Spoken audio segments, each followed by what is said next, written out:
Aking partner para tapusin niya ito ang ating patalastas, ang ating mga sponsor. Pasalamatan namin ng buong puso ang Willa Metal na siyang nag-sponsor sa aming upuan na inuupuan namin ngayon. At siyempre ang ating superintendent ng Dapicol na si Bibencio Tesoro. At siyempre ang ating main sponsor din na si running for senator na si Mayor Gecko na running for senator dito sa ating bansa. And then ang custom collector na si Attorney Anjo Castigador. And of course, our Vice Governor na si Victorio Suway Bagyo ng North Davao. Davao del Norte o North Davao. Ganun pa rin. At siyempre, patuloy ang ating pakikipag yung ating pag-usapan, boy. Nakunan po namin ang magandang tanawin sa Mati, lalong-lalo na sa may Badas, banda ng Badas. Makita niyo po doon, dito sa itaas talagang ang ganda ng bundok ng Mati at sa ibaba bundok at saka dagat. Makikita po ninyo, iniinganyo po namin ang inyong pagbisita doon sa Mati na pag makita po ninyo talagang hanga kayo. At nandun din yung partner, yung tawag nila The Sleeping Dinosaur. Sleeping Dinosaur. Dinosaur ito. At saka partner, ito pala ang Mati. Ngayon lang nagiging city ito, lately lang. Ibig sabihin talagang lumaki na talagang lugar ng Mati. Kaya bago ka maging city, talagang ang income mo talagang malaki. At saka alam mo, boy, ang Mati ay magaganda ang mga tanawin. Yung dagat nila doon. Yeah. Napakaganda talaga. Yun ang tourist spots at saka of course, kung magtayo kayo ng negosyo doon, maganda rin yun. At saka, mapuntahan din natin yung tinatawag nila na bundok ng bonsai. Bundok ng bonsai? Yun ang inaanoan ko na mapuntahan ko man lang at makunan yung bundok ng bonsai. Bundok ng bonsai o bundok na bonsai? May ang kahoy daw doon is bonsai. Lahat na kahoy lahat ng kahoy doon puro bonsai. Buong bundok yan. Kaya, akala ko yung bundok ay bonsai. Yung bundok doon, ganun lang kalaki siguro yung bonsai. Napakaganda po ng tanawin doon. Kaya sa aming pagbabalik doon sa Mati, makukunan namin ang lahat ng mga resorts at saka ang mga tourist spot doon.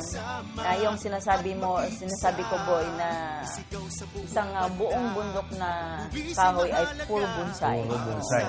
Alam mo, partner, hindi ako nakasama sa iyo nung pumunta ka doon sa bundok na yan. Pero sa iniisip ko lang, siguro talagang napakaganda dahil ang lahat na kahoy doon, bonsai.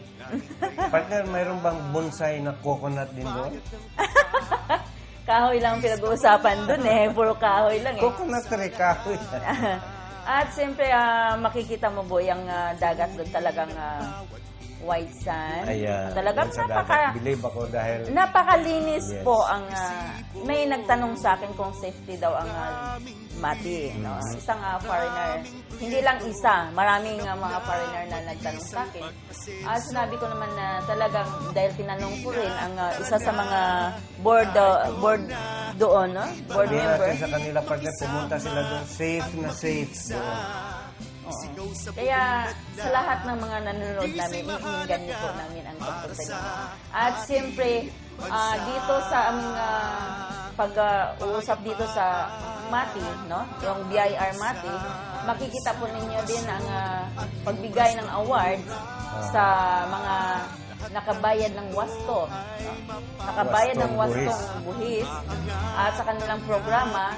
And of course, ipapakita din namin yung pagpunta ng ating RDO dito na sumali din sa blessing dito sa region office.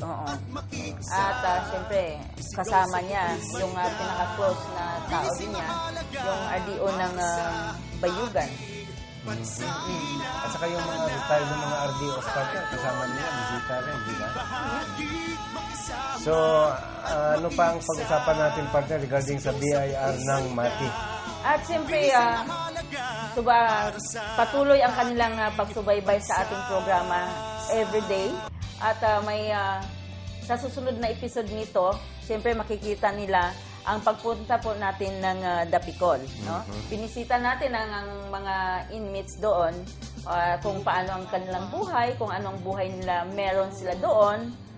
Doon nila makikita sa sunod na episode na ipapakita natin. So huwag kayong umalis dyan. Bukas papakita namin sa inyo paano naman ang buhay sa loob ng Bilangguan. Ng bilangguan. So magkita-kita tayo uli. Ito ang Mindanao Talks. The same time tomorrow. Kaya mag-tune in lang kayo. Ito si Adam Boy Piccio with my partner. At ito naman ang inyong lingkod, si Nining Tiwana, nagpapasalamat sa malugod niyong pagsusubaybay sa aming programang Mindanao Talks. At pinapasalamatan po namin kayong lahat. At lahat na may mga birthday at May mga mga wedding anniversary at saka kinakasal. Binabati po namin kayong lahat. Salamat po. Bye-bye. Bye-bye. Sigaw sa buong madla, buwis ay mahalaga para sa ating bansa. Magbayad ng buwis, ating panindigan. Sa tamang oras, laging bayaran. Magbayad ng tapat, buwis kapang yaman, ito ay para sa lahat. Tungkulin ng bawat Pilipino ang paghingi ng resibo. Maraming buwis, maraming proyekto, ganap na mabilis ang pag-asenso. Di na, tara na, tayo na makibahagi, makisama at makisa.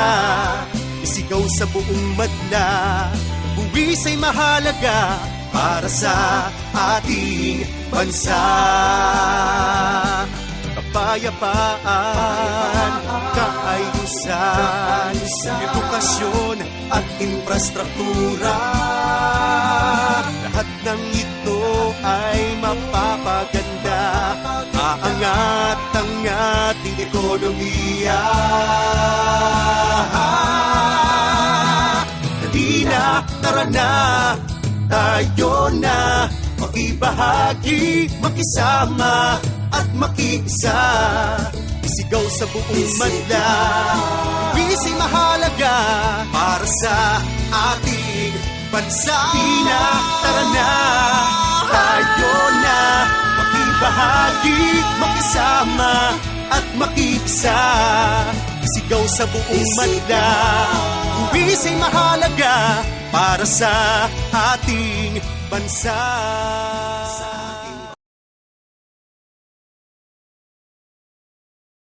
Naniniwala ako na ang serbisyo ay dapat mabilis at diretso sa tao. Ako si Ramon Guico. Ginhawa mo, gits ko, agad!